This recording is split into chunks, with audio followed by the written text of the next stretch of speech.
Salutations à toutes et à tous, c'est toujours le frère Antoine Fadi, toujours dans Kalatam Balé, toujours avec Kalatam Balé, toujours à vouloir servir le verbe de l'Oba, à honorer la présence du deuxième né dans cette réalité. Et nous allons aller pages 678 et 679, toujours dans Bible, Kalatam Balé, le livre de la vérité, et c'est le livre c'est l'évangile caché de Koudoumane Moula, donc le vrai Christ, l'être suprême dans le visible, et nous allons parler de cet être suprême dans le visible, cet être exceptionnel. Donc dans ce chapitre 33, le titre c'est la parabole du berger et des brebis.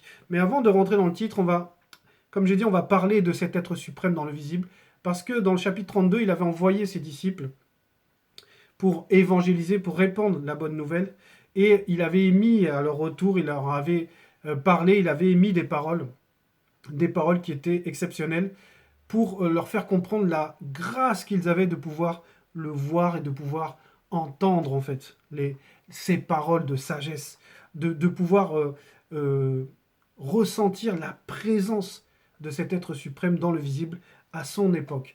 Et cette présence-là, c'était la manifestation de l'amour de Tété, c'est-à-dire de l'Oba, le seul et unique créateur. Et nous sommes à la suite de ça. Donc le titre, donc, comme je disais, du chapitre 33, c'est la parabole du berger et des brebis. Et oui, parce que donc Koudoumane va parler en parabole aux non-initiés, aux blancs et aux sans-mêlés, c'est ce qu'on va voir là. Mais le titre est très important parce que déjà il faut savoir c'est quoi une parabole. Une parabole, dans la définition, c'est un récit allégorique, donc en gros d'image, des livres saints, ils disent, sous lequel se cache un enseignement. Donc il y avait un enseignement là, dans la parabole, puisque comme vous le savez, l'homme spirituel, lorsqu'il s'exprime, c'est pas juste pour parler, il y a c'est comme les gestes, en fait, il y a un message, il y a un enseignement là-dedans. Donc la parabole du berger et des brebis. Donc on va dire, il y a un berger et il y a des brebis, et Koudoumane va s'exprimer ainsi. Premier verset, donc du chapitre 33. 2 jours après, virgule, Jokisabe dit en présence des non-initiés, virgule, des blancs et des sans-mêlés, 2 points, ouvrez les guillemets, en vérité, je vous le dis, virgule, le non-initié qui n'entre pas par la porte dans la bergerie, virgule, mais qui y monte par ailleurs, virgule, est un voleur et un brigand, point. Donc là, il va parler en parabole, il va prendre une image assez, on va dire, commune, même pour l'époque, c'est de parler d'une bergerie et on va dire, de l'enclos, en fait, parce que la bergerie, ça peut représenter un enclos. Mais on va reprendre ces paroles parce que dans la manière dont il s'exprime, il y a un enseignement, c'est que en gros, il n'y a qu'une seule porte. Il n'y a qu'une seule porte, il n'y a qu'un seul enseignement, il n'y a qu'un seul enseignant. Et donc, il faut passer par là. Mais c'est ce que nous pouvons comprendre à l'époque, mais quand il s'adressait aux gens, on va reprendre en vérité, virgule, je vous le dis, virgule, le... Et c'est très important, on va revenir parce qu'il y a des virgules. En vérité, virgule, je avec un J majuscule. Le J majuscule. Donc là, c'est l'être suprême dans le visible. C'est lui qui s'exprime, je vous le dis, c'est-à-dire qu'il est hors de la condition du physique quand il va parler là. Il va dire, le non-initié qui n'entre pas par la porte dans la bergerie, virgule, mais qui y monte par ailleurs, virgule, est un voleur et un brigand. Donc là, il explique que si on prend une image commune, on prend une maison par exemple, quelqu'un qui vient et qui ne passe pas par la porte d'entrée, qui est, on va dire, le passage logique, le passage qui est fait exprès pour pouvoir entrer, c'est un passage qui est aménagé, une porte, c'est une ouverture qui est aménagée pour un passage en fait. Et c'est fait volontairement pour qu'on puisse rentrer et sortir de cet endroit. Et il explique que s'il y a un non-initié qui vient on va dire, dans une bergerie, et qui n'entre pas par cette porte, par le passage qui est dédié, en gros, il est mal intentionné, il le dit après, mais qui y monte par ailleurs, virgule, est un voleur et un brigand. Ça veut dire que celui qui veut passer par derrière, qui veut passer par ailleurs, par les fenêtres, etc., lui, il est mal intentionné. Donc, je me souviens de cette histoire que le Mouledi nous a racontée, c'était je crois que c'est au Cameroun, un brigand en fait qui s'est fait prendre par la police parce qu'il est rentré on va dire, dans une chambre, mais il est passé par la fenêtre en fait. Et il est rentré pour voler des choses et il s'est fait prendre. Et on lui pose la question, mais pourquoi il a fait ça? Cette personne qui est passée donc par la fenêtre, qui est passée par ailleurs que par la porte de la maison, que par la porte de la chambre, hein, il dit que en gros il avait vu du désordre où le lit était désordonné et il voulait arranger le lit. Tellement on va dire, c'est vraiment prendre les gens pour des idiots. Tellement son acte est mauvais qu'il va essayer de le justifier d'une manière qui n'a même pas de sens, quoi. Voilà. Et en gros, ce que j'essaie de dire, c'est que la- cette personne veut faire croire qu'elle est bien intentionnée. Elle veut faire croire que elle est venue, en gros, elle est rentrée par la fenêtre et tout, parce qu'à la base, elle voulait arranger le lit ou arranger la chambre. Vous voyez, elle veut faire croire qu'elle est bien intentionnée. Mais en réalité, elle ne l'est pas. Et c'est ce que, là, le Mouledi de l'époque, c'est-à-dire Koudoumane Moula, explique que celui qui ne va pas passer par la porte pour rentrer dans la bergerie, voilà, lui, il est mal intentionné, il vient pour, on va dire, ses propres désirs, voilà, pour sa vanité à lui, voilà, pour ce qui l'attire lui, mais ce n'est pas par rapport à la bergerie elle-même ou les moutons, etc. Et ça, c'est très important à comprendre parce que quand il parle comme ça, comme je disais, ça symbolise qu'en gros, il n'y a qu'une seule porte d'entrée, en gros, il n'y a qu'un seul enseignement et il n'y a qu'un seul enseignant. Et c'est très important de bien comprendre cette partie-là, hein. Le non-initié qui n'entre pas par la porte dans la bergerie. Donc en gros, il y a une porte. Et cette porte, en gros, ça représente une ouverture qui est aménagée par lequel on peut entrer ou sortir. Donc ici, ça va représenter en gros l'enseignement. C'est-à-dire que si on ne reçoit pas l'enseignement, si on ne reçoit pas la vérité, on ne peut pas intégrer, on va dire, la bergerie qui peut représenter le grand ordre des choses, le monde spirituel, etc. Donc si, en gros, il n'y a qu'une seule entrée possible, il n'y a qu'une seule porte possible, il n'y a qu'un seul enseignement pour atteindre, on va dire, le paradis ou le monde spirituel, ou en tout cas le salut. Et vous voyez que c'est très différent de ce qu'on nous enseigne dans les religions, parce que les religions, il y en a plusieurs, et chacune dit que c'est elle la porte, en fait. Chacune dit que, voilà, les juifs, ils disent que c'est eux qui connaissent le chemin pour le salut. Les musulmans, c'est la même chose, parce qu'ils disent que ça parachève toute l'œuvre donc religieuse de leur Dieu, etc. Chacun se targue d'avoir la connaissance qui mène au salut. Sauf que dans ces religions, ils sont même pas d'accord sur comment est la bergerie, en gros, comment est le paradis en fait. Chacun amène sa vision du paradis. Ah, dans le paradis, on fera comme ça. D'autres ils disent non, non, non, on fera plutôt comme ça. Et ils disent pourtant que c'est qu'une seule et même, on va dire, un seul et même Dieu à la base. Et vous voyez que ça tient absolument pas la route. En gros, on ne peut pas avoir plusieurs doctrines, on ne peut pas avoir plusieurs fondements. Il n'y a qu'une seule porte, c'est-à-dire en gros, il n'y a qu'un seul enseignement, il n'y a qu'un seul fondement, et en gros, il y a un seul mandaté pour amener à cette, on va dire, à au salut. Mais dans cette parabole, il y a plusieurs sens, et on va le découvrir après, puisque Koudoumane va continuer de s'exprimer. Verset 2, mais celui avec un C majuscule, qui entre par la porte, est le berger des brebis, point. Donc là, il explique qu'il y a d'abord un non-initié. Si lui, il passe pas par la porte, pour lui, en gros, il ne vient pas pour la sanctification, parce que c'est ce que ça veut dire, hein. Passer par la porte, ça veut dire passer par l'accès où on va vérifier ton attitude, on va vérifier que tu es légitime à pouvoir rentrer et que tu ne fraudes pas, tu ne fraudes pas. Et là, il explique, il dit que maintenant, il y a une autre personne. Il y a le non-initié, lui, s'il passe pas par la porte, c'est pas possible. Et maintenant, il explique, il dit dans le verset 2, hein, mais celui, avec un C majuscule, qui entre par la porte est le berger des brebis. Donc là, il explique qu'il y a une personne qui, elle passe légitimement par la porte, et cette personne, elle est spéciale parce que c'est un C majuscule, ça veut dire c'est un être spécial, c'est quelqu'un qui a une connaissance, une sagesse exceptionnelle, qui ne vient pas du visible. Celui-là, en plus, il a un rôle, on va dire, il a une position par rapport à cette bergerie. On nous dit, mais celui qui entre par la porte est le berger des brebis. Ça veut dire que lui, déjà, il a un mandat.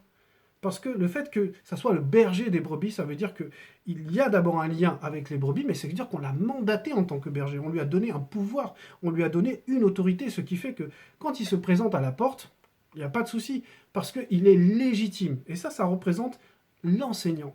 Voilà. Parce que, comme je disais, la porte peut symbolise aussi l'enseignement. C'est-à-dire que celui qui rentre par la porte, c'est-à-dire celui qui a accès pleinement à l'enseignement, celui qui a accès aux révélations, celui qui a accès à la connaissance interdite, celui qui connaît la vérité, qui est là pour l'enseigner, lui, il a un mandat spécial, on dit, c'est le berger des brebis. Ça veut dire qu'il a l'autorité sur les brebis, il est là pour les conduire, il est là pour un travail par rapport à ces brebis. Donc c'est très profond ce que Koudoumane explique. Le verset 3, le portier lui ouvre. Donc là, on découvre une troisième personne. Donc, on va dire, il y a le non-initié, qui lui, s'il passe pas par la porte, s'il ne reconnaît pas l'enseignement, s'il ne reconnaît pas l'enseignant, ça ne sert à rien. Tout ce qui va manifester, c'est de la fraude, en fait. Ça ne lui conduira nulle part, et puis en plus, ça ne le rend pas légitime. Il faut qu'il passe par cette porte, c'est-à-dire il faut qu'on le sanctifie, il faut qu'on le nettoie, en fait, par l'enseignement. Et maintenant, le troisième, là, c'est... Donc le deuxième, c'est Koudoumane Moula lui-même, qui est le berger des brebis. Donc c'est celui qui entre par la porte, donc celui qui a le mandat, celui qui est, on va dire, qui même, il entre par la porte, ça veut dire qu'il a toute la connaissance, il a toutes les autorisations, il sait pourquoi il est là, et il vient pour un travail précis parce qu'il est le berger, donc il a un mandat spécial. Et maintenant, on nous dit, dans le verset 3, qu'il y a une troisième personne, donc là, c'est le portier avec un P majuscule. Le portier lui ouvre parce que ici, ce berger des brebis, c'est un VIP, comme on dit dans le monde. C'est a very important personality. Ça veut dire que c'est l'être suprême dans le visible. C'est pour ça que même quand il rentre dans cette réalité-là, on va dire de la bergerie, hein, il y a un portier qui lui ouvre. Parce que tout ça, en fait, c'est l'ordre en fait qui est établi déjà par le Verbe. Le portier va représenter même une entité qui est là pour accueillir le premier-né et le deuxième-né lorsqu'ils se manifestent d'au-delà de ce que nous ne pouvons concevoir. Donc, le portier lui ouvre, parce qu'il y a un portier, il y a quelqu'un qui garde, on va dire, cette bergerie, qui la surveille, on va dire, et maintenant, le berger, lui, il a cette relation intime avec les brebis. Donc, d'abord, le portier lui ouvre, donc on l'accueille, parce que c'est une star, c'est un VIP, c'est quelqu'un d'important, donc il vient, il a sa légitimité, il a son mandat, et on l'accueille. Virgule. Et les brebis entendent sa voix. Donc c'est ce que ça confirme. C'est pour ça que c'est le berger des brebis. C'est parce que ces brebis-là, elles entendent sa voix. Ça veut dire que ces brebis-là sont sensibles à ce que, à la manière dont ce berger va s'exprimer. Parce que les brebis qui entendent sa voix, ça veut dire que l'enseignement va être répandu dans cette bergerie, on va dire, qui peut représenter la réalité du visible. Donc, ce berger-là va venir et va parler, en fait. Point, virgule. Il appelle par leur nom les brebis qui lui appartiennent, virgule, et il les conduit dehors. Donc, on nous dit que, d'abord, les brebis, elles entendent sa voix. Ça veut dire que, lorsqu'il va s'exprimer, elles vont reconnaître quelque chose à l'intérieur. Elles vont reconnaître dans cette voix, elles vont reconnaître dans les mots qu'il utilise, dans la sagesse qui s'émane de lui, elles vont reconnaître quelque chose. Il appelle par leur nom les brebis qui lui appartiennent.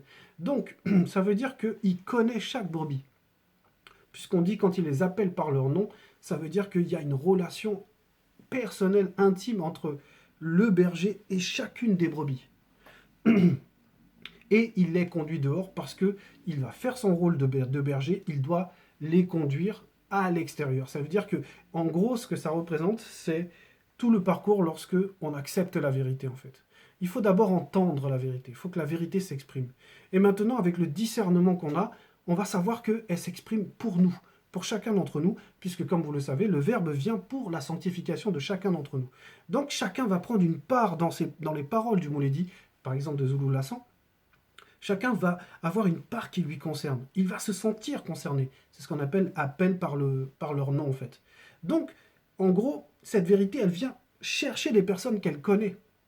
Et maintenant, il les conduit dehors, ça veut dire que maintenant, elles vont suivre tranquillement ce berger.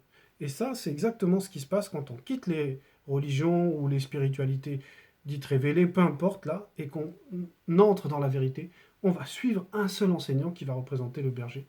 Et dans notre cas actuel, c'est Zoulou Lassan, le deuxième-né de toute la création. Verset 4. Lorsqu'il a fait sortir toutes ses propres brebis, virgule, on va s'arrêter là. Donc là, on nous explique que celles qui vont le suivre, qui vont qui vont sortir, en fait, ce sont ses propres brebis, ce sont celles qui lui appartiennent. Parce qu'effectivement, dans ce troupeau qui peut représenter donc le monde dans lequel on est, il y a des brebis qui lui appartiennent et d'autres qui ne lui appartiennent pas. C'est ce qu'on appelle les connus et les non connus. Ceux qui sont connus, c'est parce que cette voix résonne à l'intérieur d'eux, cette voix les a interpellés profondément. Ils se sont sentis concernés, en tout cas ces brebis, on va dire, qui vont représenter des non-initiés graciés, vont se sentir concernés. Lorsqu'il a fait sortir toutes ses propres brebis, virgule, il marche devant elles, point virgule, et les brebis le suivent, virgule, parce qu'elles connaissent sa voix, point. Et là, on va rentrer un peu dans une autre profondeur. Parce que ce passage, il est magnifique, en fait. Il marche devant elles. Ça veut dire que on ne peut pas marcher devant la lumière, c'est la lumière qui se met devant et qui guide. C'est le fameux psaume 119, 105. Ta parole est une lampe à mes pieds, un flambeau sur mon chemin, etc. Donc, en gros, le verbe là, où le berger va représenter, l'enseignant va représenter celui qui est la lumière, celui qui guide en fait. Il marche devant elle, et oui, parce qu'on ne peut pas devancer le verbe, on ne peut pas devancer la lumière, il faut rester à l'arrière pour que la lumière nous éclaire. C'est un peu le principe des phares sur une voiture. Les phares, ils sont à l'avant, ils ne sont pas juste à l'arrière parce qu'ils éclairent devant la route. Voilà. Si les phares n'éclairent pas devant, moi qui conduis à l'intérieur, là, je ne peux pas voir la route en fait. Donc c'est devant. Point virgule. Et les brebis le suivent avec le L majuscule parce qu'elles suivent en réalité. Ce n'est pas juste un homme, c'est pas juste Zulula qu'on suit comme ça, ou que même à l'époque de Koudoumane, il suivait juste l'homme. C'est pas ça en fait. C'est pas juste la personne. Quoi qu'on ne va pas séparer la personne et l'enseignement, mais c'est l'être spirituel. C'est celui qui s'est émané d'au-delà de ce que nous pouvons concevoir. C'est celui qui vient, et comment on le sait? Parce que la connaissance qu'il déverse ne vient pas du cerveau d'homme, ne vient pas du cerveau humain, des réflexions de tiens, j'ai lu, j'ai compris ça. C'est une autre alimentation. Là, c'est l'être qui est connecté à une source, en fait, qui est connecté à la source même, c'est-à-dire au verbe. Et c'est cet être-là que les brebis vont suivre, les brebis, le avec le L majuscule. Et c'est comme dans le verset 4, quand on dit, même dans le verset 3, parce que c'est vrai que je n'ai pas insisté sur ça, à chaque fois qu'on a parlé de ce berger avec le B majuscule, il y avait, quand on disait il y avait le I majuscule. Et là, dans le verset 4, lorsqu'il a fait sortir toutes ses propres brebis, il marche, donc les deux il là c'est majuscule, et les brebis le suivent, c'est L majuscule, virgule, parce qu'elles connaissent sa voix. Donc elles connaissent sa voix comment? Parce qu'elles ont entendu la voix. Mais entre entendre la voix et connaître, il y a eu de l'intimité, il y a eu une relation qui s'est faite. Quand on dit ici connaissent sa voix, c'est pas juste qu'elles reconnaissent le son, ah tiens c'est lui. Non, c'est la confiance en fait. C'est parce qu'il y a eu, quand cette confiance est venue à partir du moment où ces brebis-là, en gros, ont accepté la vérité. Quand elles ont accepté la vérité, elles ont appris à connaître la vérité, à voir comment la vérité les traite, comment la vérité se comporte avec eux, avec elles, c'est-à-dire les brebis. Mais là, on sait que ce sont des personnes dans ce que je veux dire là. Donc, quand elle dit elles connaissent la voix, ça veut dire qu'elles ont confiance en cette voix. Elles savent que cette voix n'est pas venue comme un brigand, comme un voleur, n'est pas venue pour leur faire du mal. Cette voix vient pour les guider, pour les amener à un endroit précis. Donc, elles ont confiance. Verset 5. Elles ne suivront point un non-initié, virgule, ni un blanc, ni un sang mêlé, mais elles fuiront loin d'eux, virgule, parce qu'elles ne connaissent pas la voix d'un non-initié, virgule, du blanc, virgule, et du sang mêlé. Voilà. Donc, dans ce verset 5 là, donc ces brebis-là ne vont pas suivre n'importe qui, comme on pourrait prendre l'exemple. Un enfant, il va pas, s'il rentre de l'école, c'est pas parce que quelqu'un lui dit viens avec moi, suis-moi, que l'enfant va suivre. Il faut pour que l'enfant puisse suivre, il faut qu'il y ait une relation d'intimité, il faut qu'elle connaisse déjà, il faut qu'il y ait un rapport de confiance. On ne suit, on ne demande de l'aide qu'à quelqu'un à qui on a confiance en fait. Donc ici, quand on dit parce qu'elles ne connaissent pas la voix d'un non-initié, d'un blanc et d'un sang mêlé, c'est parce que tout simplement, ces brebis-là comment je vais dire ça? Les brebis-là ne vont pas mettre leur confiance dans n'importe qui, dans des personnes qui ne sont pas mandatées. Parce que dans la voix du Mouledi, il y a l'enseignement, que ce soit le Mouledi de leur époque ou le nôtre, il y a la vérité dedans. Il y a la sagesse, il y a la douceur, il y a les fruits du Mundi. Et donc, les brebis, elles, ont reconnu que ce berger-là, il est légitime. Alors que là, la voix du non-initié, du blanc et du sang-mêlé, les brebis ne connaissent absolument pas les intentions de ces personnes. Alors que les intentions du berger, elles sont claires. Elles ont été données dès le départ. C'est d'amener la vérité pour le salut des brebis.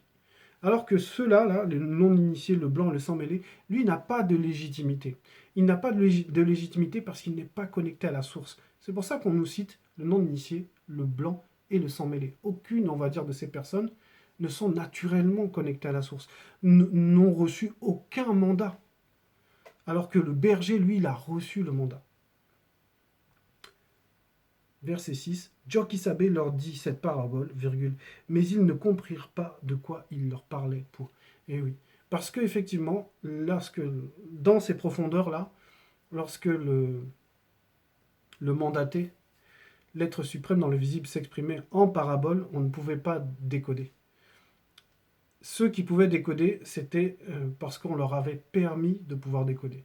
Ça veut dire que les personnes là, la plupart des blancs, des sans-mêlés et des non-initiés qui étaient là, n'étaient pas connus. Donc ils ne pouvaient pas avoir accès à on va dire cet enseignement. Comme j'avais dit dans la définition de la parabole, c'est que ça cache un enseignement. Et cet enseignement, il ne leur a été pas donné à eux. Il sera expliqué aux apôtres, voilà. Mais à eux, il ne leur a été pas donné, parce qu'ils n'étaient pas connus, parce qu'eux ne connaissaient pas, n'avaient pas ce lien profond avec la vérité. Donc c'est un message pour nous rappeler, pour nous dire que dans notre époque, là, on a le deuxième né de toute la création, le frère de Kudumane Mola, qui est le vrai Christ. On a un être suprême, supérieur dans le visible. On a un visiteur exceptionnel. Et effectivement, beaucoup de patriarches et de matriarches auraient voulu être à notre place, pouvoir vivre ces instants. De même que nous, on se disait, ah moi, si j'avais été autant de Kudumane, du vrai Christ, oh là là, ça aurait été, on va dire, incroyable, etc. Ben, c'est notre grâce à nous. Nous sommes dans un temps, dans un moment décisif, une heure de passage décisive. Et c'est à nous de bien comprendre que il n'y a qu'un seul enseignant, il n'y a qu'un seul enseignement, il n'y a qu'une seule vérité. Peu importe ce que les gens vont penser, peu importe ce que on va dire, le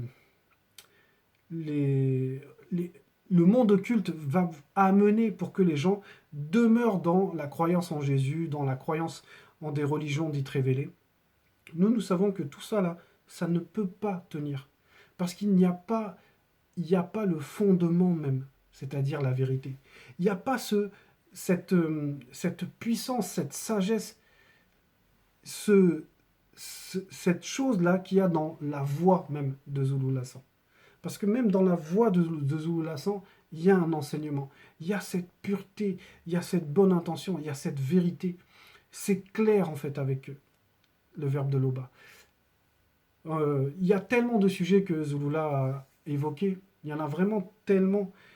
Des sujets qui sont tellement importants pour celui qui aime la justice. Comme récemment, il y a eu. Bon, Jésus, là, les gens n'en peuvent plus parce que à chaque fois qu'il détruit l'idolâtrie derrière le personnage de Jésus qui n'existe pas derrière, c'est juste un démon qui tient le monde dans le mensonge, etc. Il y a ça, mais il y a aussi tout ce qu'il y a sur la polygamie, sur le culte des ancêtres, sur les kémites. Il y a tellement de choses, tellement de sujets que la vérité a abordé et a maîtrisé pour nous éclairer, qu'aujourd'hui, vouloir demeurer dans les religions, c'est vraiment un choix délibéré. Parce que la vérité, elle est là. Il suffit juste d'analyser, d'ouvrir, de lire, de vérifier. Et normalement, si on aime la vérité, si on a cet amour de la vérité, on ne peut pas rester dans les religions. C'est pas possible. C'est aussi simple que ça. Aucune religion ne fait la volonté du Créateur. Il suffit juste de voir dans quel état ils se mettent les uns avec les autres. Quand vous voyez les conflits qu'il y a on va dire, au Moyen-Orient, mais vous voyez bien que le Créateur n'a rien à voir. Il est ni dans un camp ni dans l'autre. Ça, c'est les querelles d'hommes parce que ça s'appelle la confusion. Là où il y a le Créateur, c'est là où il y a la paix. C'est là où il y a la justice, c'est là où il y a le calme. Voilà. Donc c'était un message important Il n'y a qu'un seul enseignement, il n'y a qu'un seul enseignant, et il n'y a qu'un seul créateur. Comme vous le savez, l'Oba est toujours glorifié.